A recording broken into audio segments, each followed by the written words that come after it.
I'm sitting outside the Barnes & Noble in North Little Rock, Arkansas.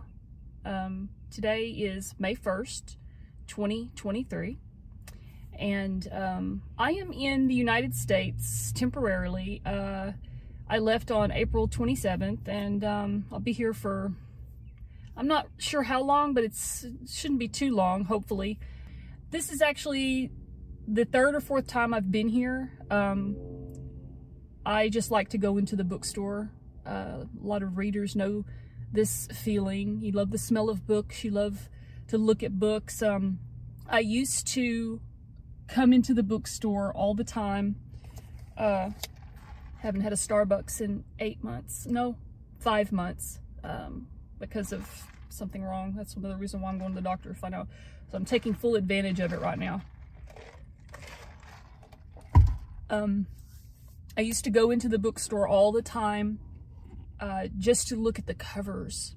I love the cover art, especially the mangas and the light novels. But, you know, even just all of them. The young adult section, the adults, you know, I didn't care. I just loved looking at cover art. I would buy a lot of books that I would never read because I just loved the cover art. And, you know, this goes to show that a lot of people are like that. So to any of you writers out there, cover is important. This is off topic, has nothing to do with this episode, but a lot of people will buy a book just because the cover is beautiful. So keep that in mind if you ever want to publish a book yourself. So back to the point. I went into Barnes & Noble yesterday and the day before, different ones. I went to the one in Little Rock also, and I did buy one manga, but it was not about you know, demons or you know, magic or anything like that. It was just a real life, like these kids around a campfire. I can't remember the name of it. My son, because I always take my son, he's the reason why I started going to the manga and light novel section, and he recommended it, and I, you know, because I said I want something just real life, something sweet, something that's not going to pull me out of my current state, which I hope this current state remains. Now, I'm not going to say hope, it will, because I've already been tempted, and the enemy has gotten to me, and the enemy I'm talking about, the devil, has gotten to me my whole life, and I just refuse to let him win this time. So I bought one manga, and that was really more because it's little like a tradition with my son, with my youngest son. Here comes a car. It's going to park right next to me, of course. Maybe not. Maybe he'll pull out.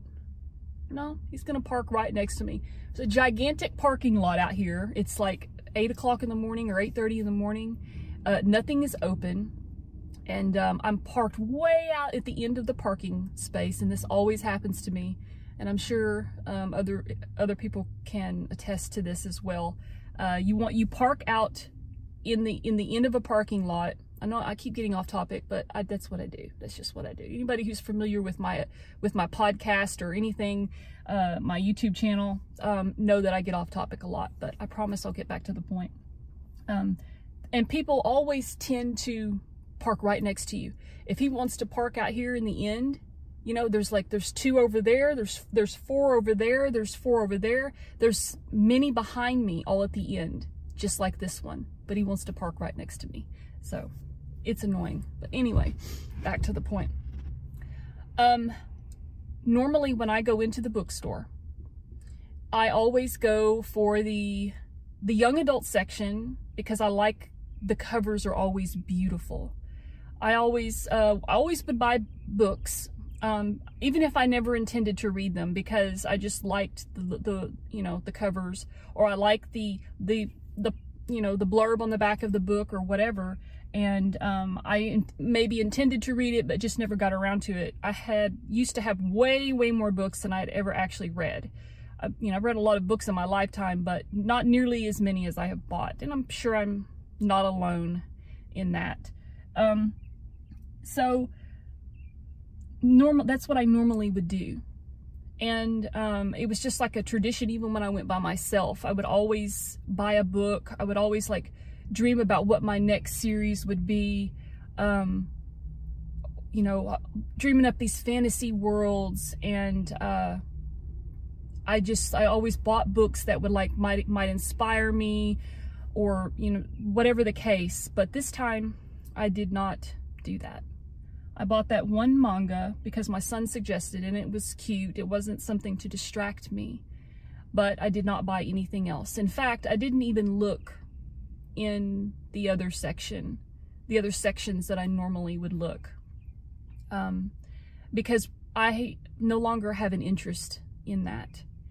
I have realized that now that I have come back to the Lord, that I'm a changed person for the better, and I don't want to do anything that I know has the potential to take me out of my faith. And one of the biggest things is reading or writing most of the genres that I used to read and write, including fantasy. That's the main one. You know, writing about fantasy and or vampires and things like that. And I just don't want to do that anymore. And the funny thing is, I don't have to force myself. I don't feel like, oh, I need to trade my passion for a relationship with God.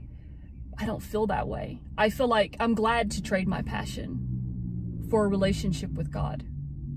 And before I go any further, I just want to say that this is my personal experience. This is not me telling you that you need to stop reading fantasy or you need to stop writing fantasy. That's not what I'm saying at all. Your path with God, your relationship with God is yours. It's different. It's not going to be the same as mine.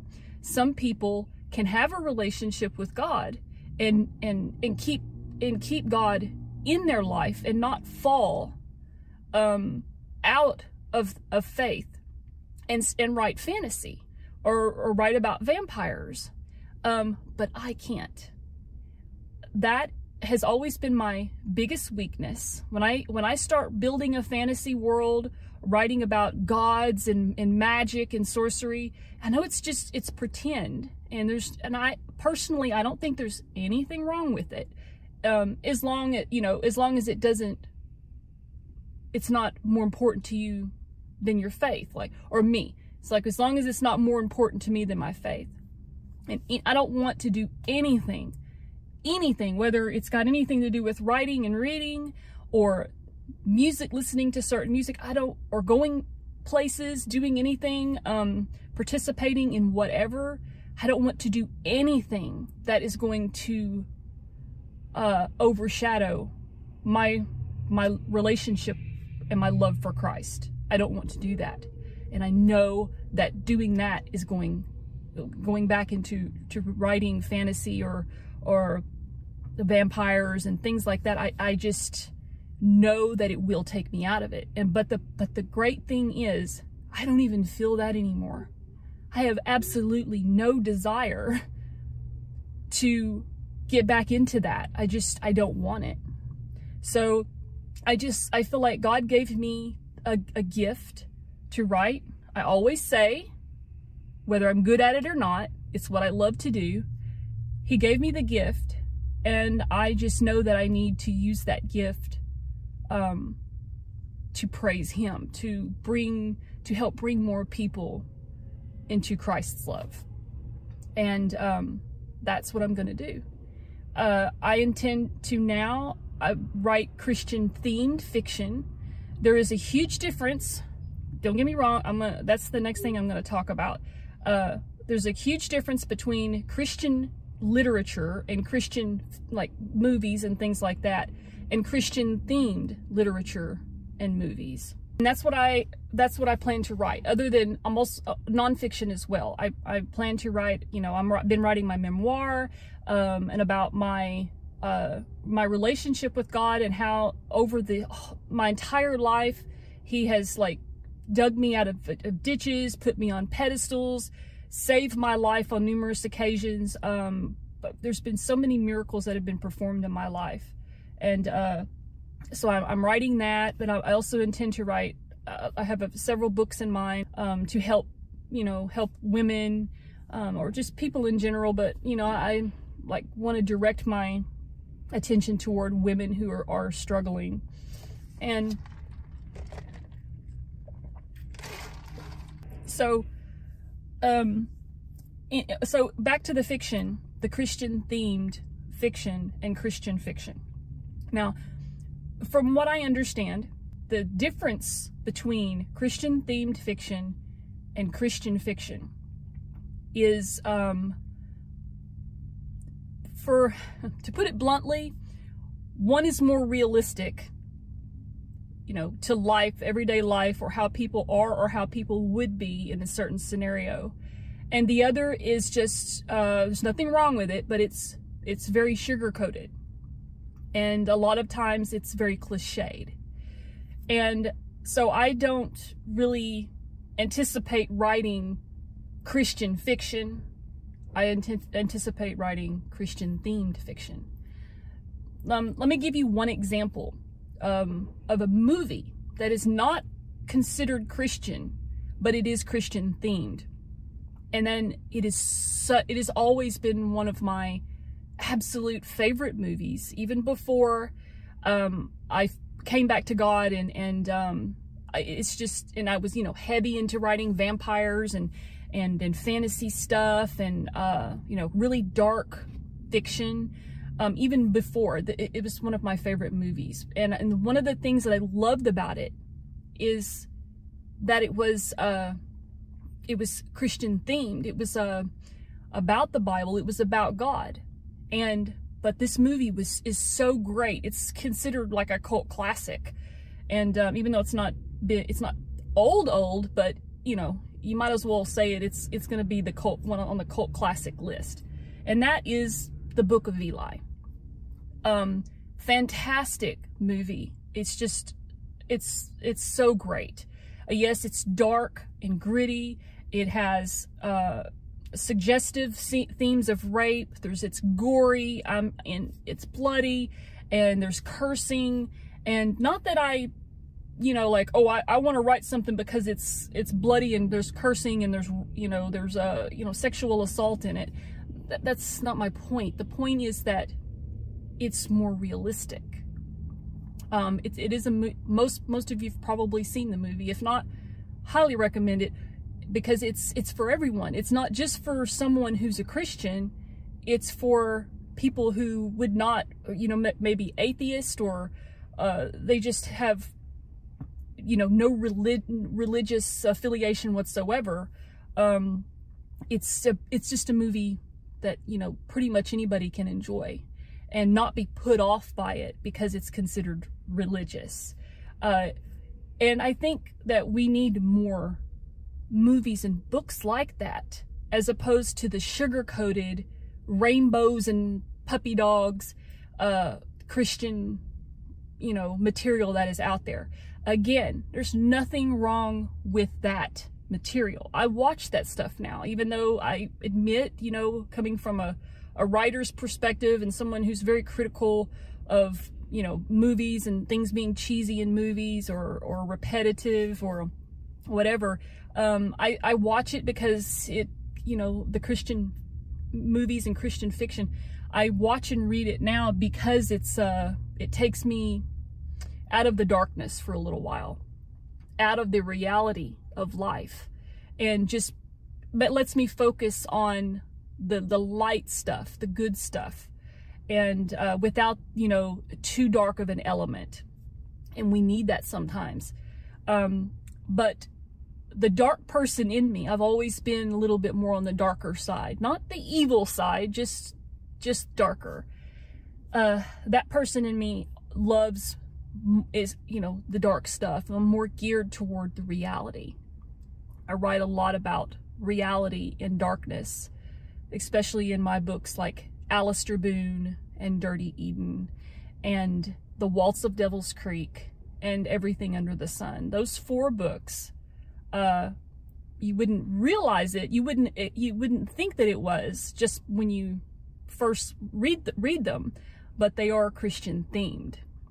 You'll notice in every one of them, I talk about God, in some way, and not just a little sentence here. I talk about it on several pages throughout the book, but you know, like the Book of Eli, you wouldn't really assume that it was a Christian book. Not at all. Some people would be like, that's the total opposite of Christian, especially Alistair Boone and Dirty Eden. But you know, I just really think we need more resources like this, because some people who might want to come to Christ would never, like, you know, say they're more like I was. I never wanted to watch a Christian movie or read a Christian book because I thought that's cheesy. You know, there's like, no way I'm reading that, you know, or there's no way I'm watching that movie. Again, I do it now, but before, you know, there's no way. And so I think that when we only have movies and books like that are just sugar-coated and there's no reality, there's, you know, it's not how life is, it's not really how people come to God. It's just more how people dream people come to God. But that's not the reality. That's not how it happens. And, you know, everything's fine, you know, there's a little bit of strife and struggle, and then everybody overcomes and everybody lives happily ever after. And that is not life. And most people know this. So they're put off by it. So in my opinion, Christian books and movies not for everybody, but probably in most cases, definitely in my case, and I'm using my example, does not draw people to Christ. It's for people who are already there. But Christian themed books and movies, on the other hand, are a little more emotional. They present a more realistic scenario, and therefore people can better relate to those, because it's a dark world we live in, and dark things happen, and it's scary sometimes, and we don't know how to get out of it. And most of us probably don't know we need Christ. But so someone like that is going to be, their eyes are going to be opened to something like the Book of Eli more than they would this, you know, movie over here that no one has ever seen, no one's ever talked about, except the Christian community. And because these people, they can't relate to the sugar-coated Happy Land stuff. They can't. So my point is, we need more stuff like that. We need more creative projects that are geared toward more realistic scenarios. I just I wanted to, I'm sitting here waiting to go to a doctor's appointment, and I left early just because I got tired of sitting in the house and I wasn't sure what I wanted to talk about. But I was driving past Barnes & Noble going toward the doctor's office, and I saw the bookstore, and I thought, wow, you know, I think this is a good time to talk about this. And just to let everybody know that I know I'm going to lose a lot of followers. I know I'm going to lose a lot of readers over this, and that's fine. I mean, I hate to see you go. I'm not saying, oh, good riddance. It's not anything like that. I accept it because I know it's inevitable. Anytime anybody comes to Christ, they lose a lot of people in their life because nobody wants to hear that. Nobody wants to be preached to. Nobody wants to hear the truth, basically. And I understand that because I used to be that way. Even though my whole life I was in the back and forth, want to follow Christ, but don't want to give up my worldly possessions. I want to follow Christ, but I don't want to stop doing the things that I love to do. I want to follow Christ, but I want to follow Christ, but this, and that. And it was so hard for me all my life.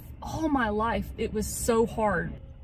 And I wanted my relationship with God because I had a moment where I'm going to talk about it in another episode about when God first came into my life, and it was like a truly magical experience. And it's still to this day hard for me to describe. I'll get into that another day. But even after feeling that, after experiencing that, after living it, and knowing that it exists, knowing that I could feel that way every day of my life, the enemy still got into my bones. He still got into my mind, my heart, and I would always fall back into my worldly life and leave my life with Christ, where I knew I was happier. For some reason, I always left it behind. And for the first time in my life, I don't feel any temptation to go back to my old life. I don't feel any reluctance to let go of all the things that kept me from Christ. I don't feel that anymore. And I would not give this up for the world. I refuse to let it happen. I guess that, it took me I'm 47. I guess it took me that many years in my life to finally come to that realization, come to that conclusion that I'm better off in this, in the light than in the darkness. And it's so hard for so many people to understand that. And the biggest reason I believe is because we're so grounded to this earth. We're so grounded to the things of this earth. It's because it's all we're used to. It's all we know. That to think about giving everything up that we love, that makes us happy, or we think makes us happy, for something that we think we can't see, feel, or understand, is it's unbearable. We don't want to give up these things because it's crazy. It's a crazy thought. But when you feel it, when you know that God is real and that He's there all the time and that He is good, and you know it, you will know it when you feel it. It's the most unmistakable feeling you will ever feel in your life.